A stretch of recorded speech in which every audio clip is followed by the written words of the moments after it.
Hello there guys, it's Beirut.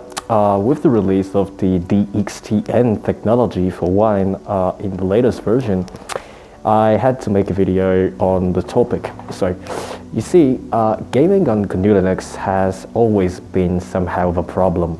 Missing libraries, absence of a source port. History remained kind of a hassle to be able to properly play your favorite games on a free system that actually respects you and your privacy. Turns out that with the progress made by the fast world in the past years, gaming has never been as easy as it is now. Therefore, I'll debunk the myth a little bit and explain how much change recently occurred. So let's get started. So, with the biggest dematerialized game selling platform, Steam, behind the recently developed project named Proton, it seems that stuff never progressed this fast.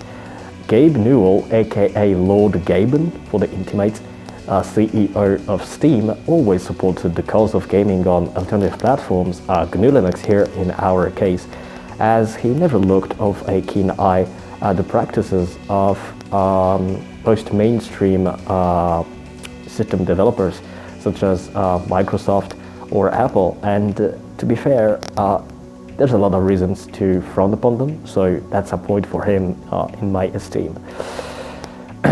Also, more coverage in terms of system means potentially more profit from the guys supporting the cause, plus being able to control software distribution on the after-mentioned platforms alongside the release of accessories based on them. So keep this in mind. With this in mind, Gaben, while supporting official source ports, boy, Xash 3D ain't one of them, launched the Proton project I mentioned earlier. What it does is providing an unified toolset that allows you to run all your software at the click of a button, without making anything harder than on the system it was originally made for. Within or out of Steam, the project forked Wine and allowed the project to make a big leap forwards in case of progress.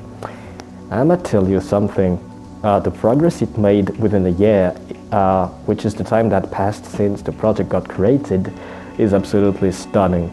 Just visit their website, I've linked it in the description, and see for yourself.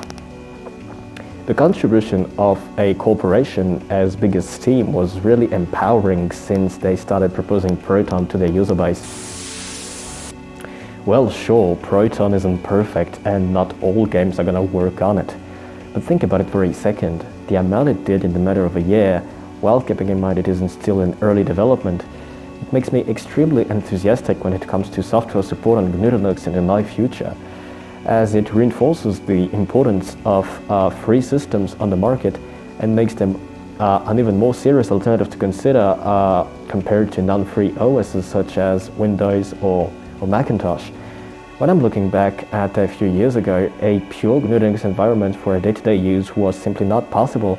I'm talking about the use I have of a computer which covers pretty much everything you can do with a machine: coding, gaming, editing, and browsing.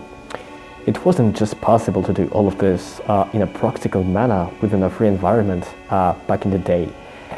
Now it has been 7 months since I ditched non-free software, and it has been an impediment in absolutely nothing.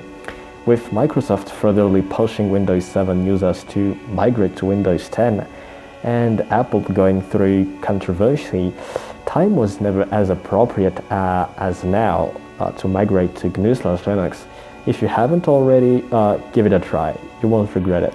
And if you find yourself wondering what you should use, go watch my video on the topic of distribution you should consider and the ones you shouldn't consider. It is a good base to start from. In the past, it required a pointless struggle to play your favorite games. Now it is almost as easy as on Windows. And heck, I'd say it is even easier than on Mac. Yeah, Wine has the bad reputation of being awful on Macintosh. And also, along the years, emulation was made almost pointless, except in case of playing on points and more exotic platforms and other stuff. In rare cases, you'll find yourself facing a reluctant piece of software that doesn't want to properly run. Well, but I'll assure you that it either has a detailed set of instructions to follow in order to make it work, or an alternative, or a source port. It came to this nowadays. Well, okay, I'll take your point if you tell me that cutting-edge games won't run well. Take Borderlands 3 for instance. But man, it doesn't even run properly on Windows, so what's even the point in trying to play that kind of stuff? Yeah. With all of this said, I think that may be it for this video. I'll make myself sure to make a follow-up to this one, as it is a big topic to cover. And I voluntarily left a few bits off in order to elaborate on them further in a future video of this series. If you enjoyed your time, by all means leave a thumbs up. Subscribe if you haven't already, with the little bell icon so that you miss out any future. And also share it around in order to spread the message to a maximum amount of people. I don't know why, but bigger numbers seems to somehow make me happy. Yeah. Anyway, thanks for watching, and till next time, stay safe, take care of yourself, and see ya!